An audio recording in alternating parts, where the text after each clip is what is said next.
E aí, pessoal, tudo em paz? Seguinte, vou dar logo a real. Eu precisei viajar com uma certa urgência e aí não deu para trabalhar, não deu para montar as aulas. Vai gravar as aulas, né? Fazer ela ao vivo, como eu gosto de fazer, com aquela qualidade e tudo mais.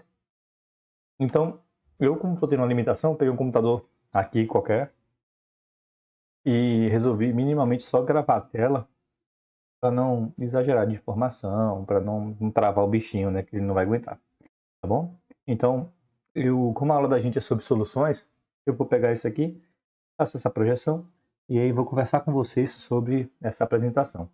A nossa sorte é que já tem essa apresentação pronta com o conteúdo que a gente precisa trabalhar. E isso facilitou horrores a minha vida, né? Pelo menos vocês vão ter uma aula gravada com qualidade legal, mas não vai ser ao vivo. Eu vou postar essa aula para vocês, vocês vão assistir, só que como eu devo dar continuidade com a aula com outra turma, é bem capaz que eu pegue essa aula e eu simplesmente estenda, regrave ela e coloque ela de uma gravação ao vivo nossa, tá bom, gente?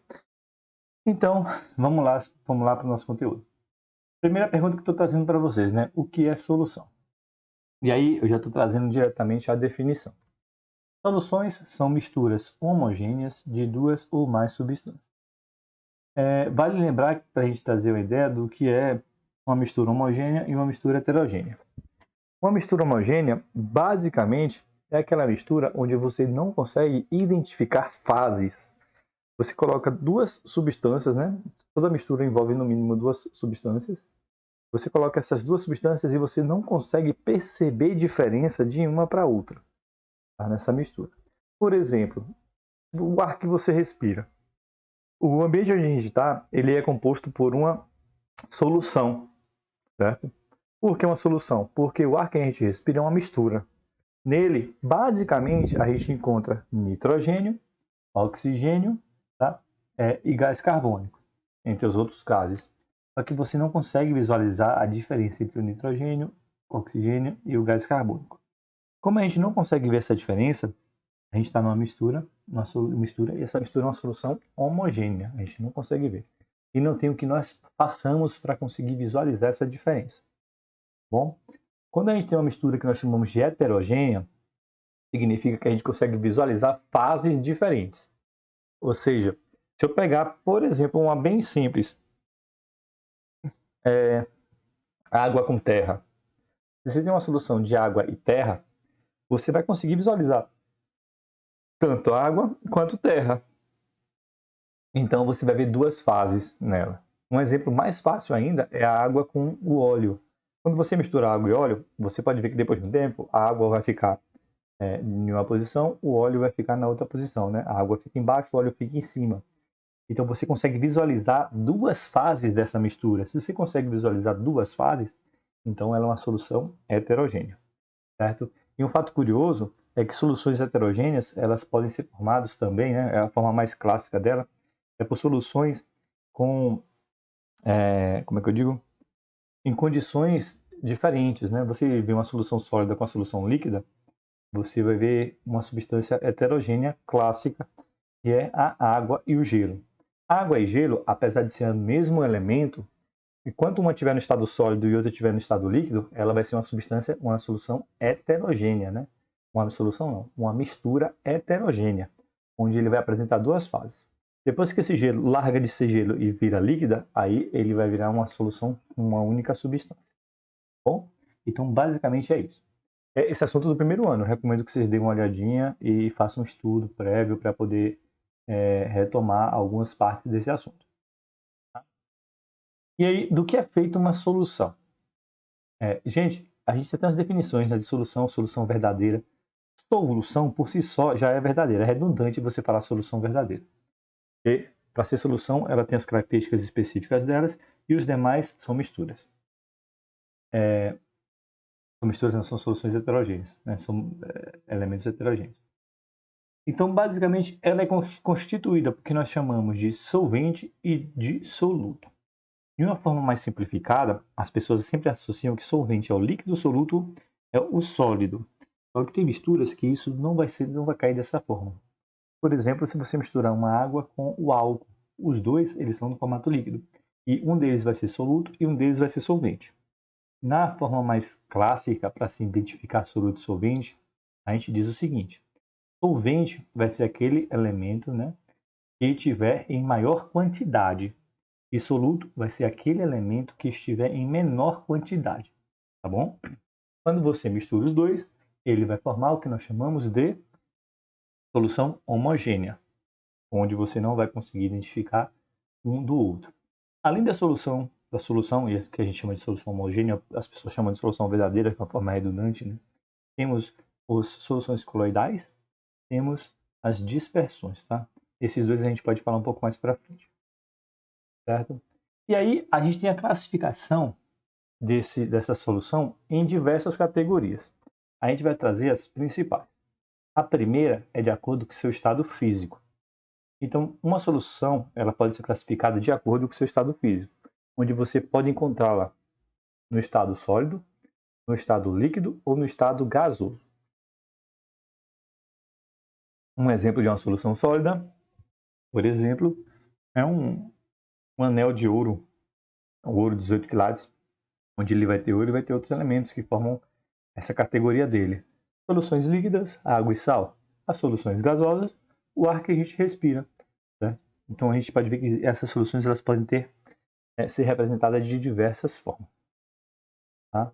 A gente tem uma outra classificação que é quanto à quantidade do soluto presente. E aqui a gente precisa ter um pouquinho mais de atenção. A gente pode ter uma classificação que nós chamamos de saturada, uma classificação que nós chamamos de insaturada e uma classificação que nós chamamos de supersaturada. A saturada, ela basicamente, você pode encontrar mais duas classificações dentro dela. A saturada com corpo de fundo e a saturada sem corpo de fundo. Nessas duas classificações, você se preocupa em identificar apenas a primeira, quando ela tiver um corpo de fundo. Se ela não tiver corpo de fundo, você pode chamar de simplesmente solução saturada. O que significa isso? A gente vai ver no próximo ponto uma questão que nós chamamos de solubilidade. Ou seja, toda substância ela tem uma solubilidade máxima. Ela consegue se dissolver, determinada quantidade em determinada quantidade de soluto em determinada quantidade de solvente. E aí, se você colocar mais do que isso, ela não dissolve, certo? Ela chega no limite. Quando você coloca exatamente a quantidade máxima, ou seja, se eu tenho 100 gramas de água, só consegue dissolver 30 gramas de sal. Se eu botar apenas 30 gramas de sal, aí ela vem a classificação de saturada. Tá? Se eu botar 35, vai ter 5 a mais, ela vai ser com corpo de fundo. Tá? A gente vai falar um pouco mais dessas três, eu estou trazendo só a introduçãozinha. Quando a gente fala de classificação insaturada, aí a gente pode ter outras duas classificações. É a insaturada diluída e a insaturada concentrada. A insaturada diluída é aquela que tem uma quantidade ínfima do soluto e que a gente vê como muito diluída. Os exemplos que a gente tem pode ser os kisuke da vida, que alguns da gente de nós tomamos, aquele pauzinho que você bota na água. Se você colocar muita água, você vai ver que ela vai ficar diluída, ela vai ficar com aquele gosto aguado. Se você colocar pouca água, ela fica concentrada, ela fica com um gosto muito forte. Certo? E temos a supersaturada, que basicamente é quando você tem mais soluto dissolvido do que a capacidade do solvente dissolver naquela quantidade de água, certo? A gente tem aqui agora um pequeno gráfico para falar do coeficiente de solubilidade, tá? E aí, o que é que eu posso dizer sobre ele? Basicamente, é o coeficiente que dá a quantidade máxima que você consegue dissolver de um soluto em determinada quantidade de solvente. Se vocês verificarem, bora ver aqui se o apontador está funcionando direitinho. Está bugadaço o apontador ainda. Se vocês observarem aqui, nessa informação, ela dá a relação com o que está trabalhando no gráfico. Nessa relação, vocês podem ver massa do soluto em gramas dividido por 100 gramas de água. O que significa? Ele significa que esse pontinho aqui, essa quantidade descrita, ela faz referência ao peso do soluto, seguindo essa linha, dissolvido em 100 gramas de água. E você tem duas linhas, né? O X aqui, o Y, né? Ele está relacionado com o peso e o X com a temperatura. Tá? Então, bora observar, por exemplo, o cloreto de sódio aqui. Ó. Ele me deu cloreto de sódio, ele marcou um pontozinho. A gente vai visualizar esse pontinho. Nesse pontinho, vocês podem associar. Embaixo, ele está dizendo que a temperatura é de 50 graus. E na esquerda, ele tem uma massa de 40 gramas. O que isso quer dizer? Quer dizer que em 50 graus Celsius, eu consigo dissolver 40 gramas de cloreto de sódio em 100 gramas de água. Certo? É basicamente essa informação que a gente consegue visualizar aqui. Nesse pontinho do nitrato de sódio, bora fazer a interpretação também. Não vai ser uma interpretação exata, mas a gente vai aproximar. Aqui você pode ver ó, que está entre o 80 e o 100. E aqui embaixo está entre o 20 e o 30. Então eu posso dizer que a temperatura é 25 graus e eu posso dizer que a quantidade de soluto é 90 gramas. O que isso quer dizer? Ele está me dizendo que a 25 graus eu consigo dissolver 90 gramas de soluto em 100 gramas de água, tá? Do nitrato de sódio. E por aí segue todos esses elementos que vocês estão vendo, certo? E aí existem casos onde a temperatura influencia ao contrário, mas a grande maioria das soluções, dos solutos, quando você aumenta a temperatura, ele acaba aumentando a capacidade de dissolução dele no elemento, certo? Porque dos elementos que estamos vendo aqui, o cloreto de sódio ele é o mais estável, ou seja, a variação dele é mínima, tipo de 0 grau para 100 graus, posso dizer que tem uma variação de 4 gramas, certo? Então já dá para ter uma noção clara mais ou menos de como é que funciona esse coeficiente de solubilidade. A classificação quanto à quantidade do soluto, a gente já falou lá, e agora eu trouxe para vocês um pouquinho dessa ideia para a gente poder fazer essa associação com mais tranquilidade, a gente entender um pouco mais sobre ela. Observe embaixo, ali no cantinho, coeficiente de solubilidade do KNO3, 31,6 gramas para cada 100 gramas de água a uma temperatura de 20 graus Celsius. O que significa? Significa que esses dados eles fazem referência ao coeficiente de solubilidade do KNO3 a 20 graus Celsius. Ele me diz que em cada 100 gramas de água eu consigo dissolver 31,6 gramas. E aí eu coloquei 4 elementos com 4 quantidades diferentes, né? E em situações diferentes. E é isso que a gente vai visualizar com calma. Olha no primeiro quadrado aqui, no primeiro elemento que é esse de cá. Vocês estão vendo que eu tenho 100 ml de água e que eu tenho 20 gramas de KNO3. Eu peguei esses 20 gramas, dissolvi na água, misturei e virou uma solução. E aí eu pergunto para vocês, essa solução como é que eu classifico ela? Insaturada, saturada ou supersaturada? Certo? Vocês conseguem visualizar que como ela não tem a quantidade máxima dissolvida, tá? Todos os valores que tiverem com essa quantidade não tiverem máxima, ela é uma solução insaturada. Tá? Quanto mais perto o valor dos 31,6 gramas, que é o limite, ela vai ser considerada uma solução concentrada. Quanto mais distante, uma solução diluída. Certo? No segundo caso, eu tenho exatamente os 31,6 gramas do KNO3 dissolvido em 100 gramas de água. Ou seja, eu estou exatamente no limite do coeficiente de solubilidade. Quando isso acontece, a gente diz que essa substância vai ser uma substância saturada. Tá? No quadro seguinte, no becker seguinte, eu tenho novamente 100 gramas de água.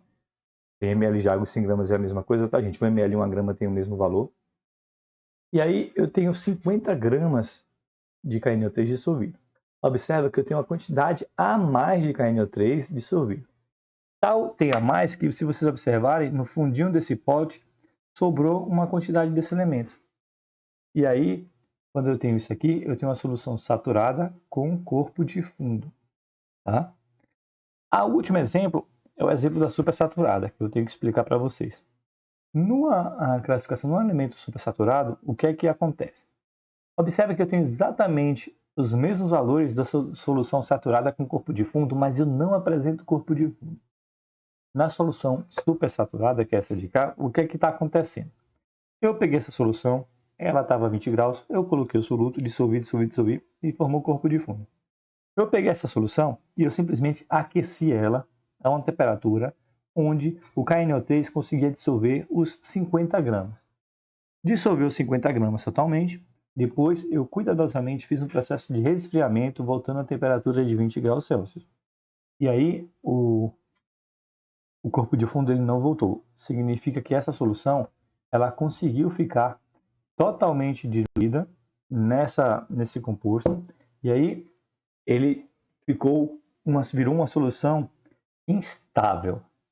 Ou seja, é uma solução que ela não tem estabilidade porque ela está além da sua capacidade natural. É tão instável que qualquer agitação mínima que seja nesse potinho, nesse frasquinho, ele simplesmente vai fazer com que toda a solução que tenha dissolvido a mais, ela se quebre e ela volte à sua solução, a ser uma solução saturada com corpo de fundo, certo? Basicamente é isso. Aqui está o exemplo da solução supersaturada, né? Como eu tinha falado para vocês. Eu tenho os 50 ml, 50 gramas de 100 ml. Eu aqueci, né? Aumentei 100 graus Celsius. Depois de aumentar, eu resfriei novamente para 20 graus Celsius. Elas permaneceram com as mesmas condições, só que nessa situação, simplesmente não aparece mais o corpo de fundo. É exatamente o que eu acabei de falar para vocês. A gente também pode classificar as soluções de acordo com suas naturezas do soluto. Se ele vai ser uma solução iônica ou se ele vai ser uma solução molecular. Para ser uma solução iônica, ela vai ter que ter, logicamente, uma ligação iônica, no caso, uma ligação entre um metal e um ametal. Para vocês lembrarem a diferença de ligação iônica e ligação covalente, que é um dos assuntos mais importantes do primeiro ano, é bom vocês darem uma revisãozinha no conteúdo do primeiro ano, tá? Então pesquisa aí no YouTube, ligação iônica e ligação covalente. É um assunto simples, é um assunto fácil, só que a gente não vai ter muito tempo para trabalhar com ela, e eu preciso que vocês saibam essa diferença, ligação iônica e ligação covalente, tá? E aí, a gente tem muitos exemplos como os ácidos, tá? Os ácidos, eles formam soluções iônicas. Quando a gente fala do sal, o NaCl, os dois mesmos, eles formam uma ligação iônica. O Na, que é o sódio, é um composto metálico, né? Ele é considerado um metal, e das primeiras famílias, acho que da família 1A, inclusive. É o metal alcalino. E o cloro, ele é considerado um ametal. Ele entra no grupo dos halogênios, lá no grupo 7A, tabela periódica, certo? E aí, eles simplesmente, ao entrar em contato com a água, na sua dissolução, eles separam entre um cátion e um ânion, né? Um elemento positivo e um elemento negativo. E aí, eles formam esse composto que nós conhecemos. A solução molecular ele é composta por ligações covalentes.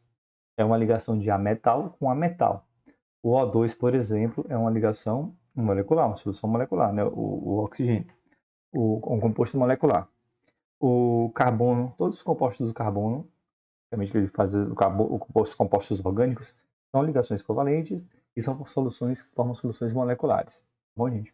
O açúcar, por exemplo, é uma solução molecular. Tá? Pronto. Agora, a gente precisa pegar uma informação bem importante, que é a solubilidade de gases em líquidos. Porque esse tipo de solução ele tem uma pequena diferença na relação e a gente precisa entender como é que funciona. Então, bora ler a informação aqui e conversar sobre ela e trazer outros pontos para a gente dialogar. Solubilidade de gases em líquido. Gases distintos apresentam solubilidades diferentes em um mesmo solvente. Sua solubilidade depende diretamente da temperatura e da pressão. E aí, por que a gente precisa entender esses passos? A gente precisa entender para poder fazer uma associação correta e verificar, por exemplo, como isso influencia a solubilidade de algumas substâncias e a gente entender alguns processos que acontecem. Agora fala da solubilidade de gases em líquidos no ponto de vista da pressão. Quando a gente fala do ponto de vista da pressão, a gente tem uma solubilidade diretamente proporcional. O que significa diretamente proporcional? Quando eles colocam suas setinhas no mesmo sentido. Se eu aumentar a pressão, a solubilidade aumenta. Se eu diminuir a pressão, a solubilidade diminui. Qual é o exemplo clássico que eu trago para vocês? Eu botei até a figurinha embaixo, que é uma Coca-Cola. Uma Coca-Cola, qualquer refrigerante, né? Qualquer bebida gaseificada. No meu caso, água com gás, que eu prefiro água com gás. Se você está lá a garrafa de Coca-Cola, de plástico de preferência, quando você pega ela fechada e você aperta ela, você consegue ver que ela retorna rapidamente. Por quê? Porque dentro dela tem uma pressão alta. É uma pressão maior do que a pressão que está do lado de fora. E essa pressão, ela faz com que o gás carbônico das bebidas gaseificadas, elas fiquem dentro da água, fiquem dentro do líquido. E aí, tudo ok para a gente beber, para a gente usar, para a gente consumir. Não tem nenhum problema. Acontece que quando você simplesmente abre esse recipiente, o que é que você faz? Quando você abre ele, tira a tampa, ele vai fazer com que a pressão de dentro da garrafa diminua e se iguale à pressão que nós temos na área externa. Quando ele dá ele iguala essa pressão, a primeira coisa que você vê, ouve, é o barulhinho, né? Aí você vê aquelas bolhas subindo. Se você abrir uma bebida quente, que eu vou falar mais pra frente, e abrir rapidamente, inclusive, ela começa a derramar, tá? E esse ato de derramar é simplesmente porque ela tenta igualar o mais rapidamente possível a pressão de dentro da garrafa, que fechada, lacrada, é uma pressão alta, com a pressão de fora da garrafa, que é uma pressão baixa. Certo? Quando você diminui essa pressão, o gás que estava lá dentro diluído, ele não está mais diluído, ele vai ter que sair para poder igualar elas. Então isso é que acontece no refrigerante. Quando você abre, quando você ouve aquelas bolinhas tudo subindo, é porque você diminuiu a pressão de dentro do refrigerante, e ao diminuir a pressão de dentro do refrigerante, a solubilidade do gás diminuiu. Ou seja, se eu dentro de um refrigerante eu consigo dissolver, bora chutar um valor bem irrisório aqui, tá gente? Bem surreal. Se eu consigo dissolver, sei lá, 32 litros de gás, quando eu abro ele, eu só vou poder, essa mesma quantidade de líquido, ela só vai ter conseguido dissolver nela 2 litros de gás, tá? Então, o fato da pressão estar lá, ela faz com que 28 litros sejam dissolvidos com mais facilidade do que apenas 2 litros. Você abriu, igualou a pressão, todo o gás que não dá para ficar lá dentro, ela vai simplesmente sair. Certo? E ela sai em formato de bolha. Se a quantidade for muito grande, ela acaba derramando. Então, é muito comum a gente ver isso em refrigerantes. Certo? No refrigerante, principalmente os de plástico, né? Tem aquelas garrafas de plástico que você consegue visualizar com mais facilidade essa ação. Bom, gente? Pronto. Agora, quando eu falo da temperatura, no caso da temperatura, a gente tem a ação inversa. Tá? Aí a gente fala que é inversamente proporcional. Como assim inversamente proporcional? Quer dizer que, vocês podem ver até as imagens, os Tzinhos e os S's aí. Se eu aumentar a temperatura, a solubilidade diminui. E se eu diminuir a temperatura, a solubilidade aumenta. Certo? Isso é que é inversamente proporcional. É quando um aumenta, o outro diminui. Certo? Pronto. E como é que acontece esse lance da temperatura, por exemplo, no refrigerante? Gente, ele tem líquido dissolvido dentro, ele tem gás dissolvido dentro do líquido, né? A gente já viu na hora de aumentar a temperatura da pressão, quando a gente modifica, ele vê essa ação. Acontece que se, por exemplo, a Coca-Cola ela estiver quente, o gás que está lá dentro, ele vai ter uma solubilidade menor nela. E ele continua dissolvido lá por causa da pressão, certo? Quando você abre uma Coca-Cola quente, o que vai acontecer?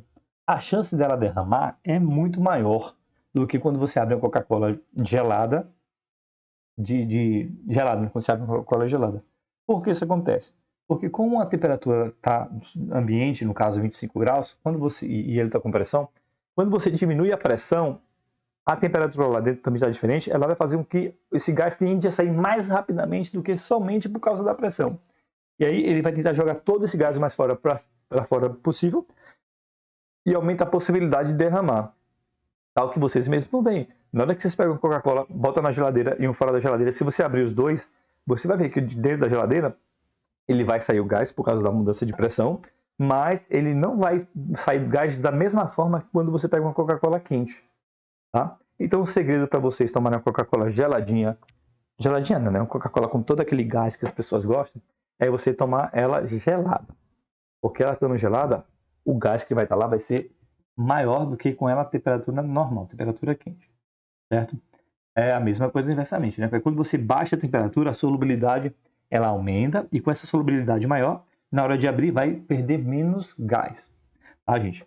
Então, segredo básico, tomar um refrigerante, bebidas gaseificadas, como é que você faz? Ela tem que estar em temperatura baixa, certo? E na hora de abrir, se abrir uma temperatura baixa, você perde menos gás.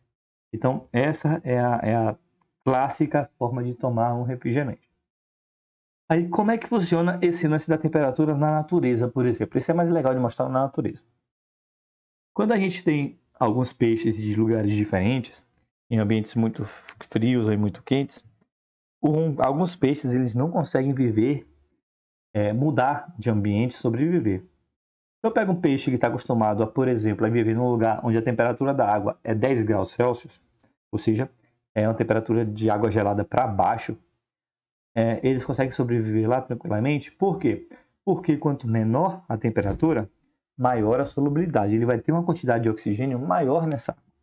Eu pego esse peixe lá que vive a 10 graus Celsius e resolvo trazer para o meu país aqui, para cuidar dele no aquário, botar no lago para criar, o que vai acontecer? A água do lago ele vai ter uma temperatura bem maior do que 10 graus Celsius, né? No nosso caso, ela pode chegar a 20, 25 graus. Então, essa mudança de temperatura, o que vai fazer? A temperatura subiu. Se a temperatura subiu, a solubilidade diminuiu. E a diminuição dessa solubilidade, ela vai acarretar diretamente na vida do peixe. Ele vai ter menos oxigênio para respirar, menos oxigênio para encontrar, e aí a tendência é que ele venha a morrer.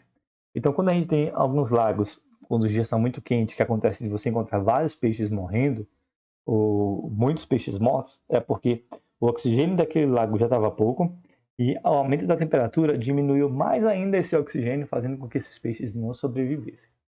Bom, gente, então vocês estão vendo mais ou menos como é que funciona essa relação. Aqui nós também temos uma classificação simples para falar para vocês sobre soluções verdadeiras, soluções coloidais e suspensões. Quando a gente fala solução verdadeira, ou soluções, solução verdadeira é redundância, eu estou dizendo que são soluções com partículas muito pequenas, né, do soluto muito pequenininhas, e que a gente não consegue visualizá-las de nenhuma forma. Você pode usar microscópio, pode usar o que é que seja, você não consegue ver que tem mais de um composto nele, que tem mais de uma solução, tá? Visualmente falando. Soluções coloidais, a gente chama de soluções intermediárias. São soluções que você bate o olho, você diz, isso daqui é uma solução verdadeira, eu não estou conseguindo ver diferente. Mas quando você aproxima e vê com um pouquinho mais de qualidade, você consegue visualizar que ele é composto por mais de um elemento. Por exemplo, o sangue. Quando a gente vê uma gota de sangue, você vê uma bolinha vermelha. E aí você acha, é vermelho, é uma solução verdadeira, eu não estou conseguindo ver outros elementos. Agora, quando você pega esse sangue e olha no microscópio, você consegue ver os glóbulos vermelhos, consegue ver alguns glóbulos brancos e consegue ver o plasma. Então, você consegue ver que essa solução tem vários compostos nela. Por conta disso, ela é uma solução coloidal. Então, coloidal é aquela solução que você, a olho nu, não consegue ver que é uma solução composta, né, com vários elementos visíveis, mas consegue ver com microscópio e outras tecnologias. Agora, suspensões é aquele que você vê a olho nu. Por isso que eles colocam esses diâmetros desses elementos, porque é isso que vai fazer a diferença. Com água com terra, você consegue ver a terra na água. Independente da quantidade que você coloca. Se gerar, você vai conseguir ver as partículas de terra. Então, isso é o que a gente chama de suspensão, basicamente. Tá bom, gente? E aí, como eu falei para vocês, a sal e água, o sangue e a água barrenta, né? Que a gente consegue ver.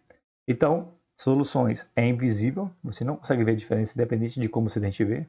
Soluções coloidais, ele é visível ao microscópio, mas não é visível ao olho nu, certo? E a água barrenta é aquela que é visível ao olho nu.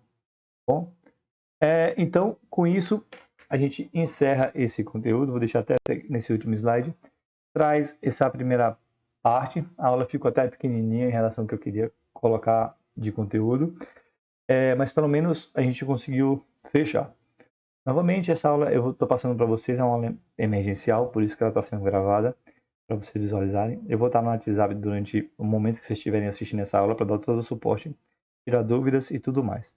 E quando a gente for gravar com as outras turmas dessa aula, eu vou pegar essa gravação e vou substituir essa videoaula que vocês estão vendo. É um caso mais emergencial, que a gente tem necessidade de fazer e não tinha como ter uma tecnologia que desse esse conforto para a gente produzir. Tá bom, gente? Então, no mais é isso. Eu espero que vocês tenham curtido o conteúdo, curtido os slides. Dúvidas, vocês podem mandar lá no WhatsApp que a gente vai tirando. Gente, utilizem um grupo. Dúvidas, escrevam no grupo, porque o grupo é a nossa sala de aula. Bom? Então, mas é isso. Muito obrigado por terem assistido. Eu devo colocar uma lista de questões para vocês responderem lá no Classroom. E aí, boa aula para vocês. Até, gente!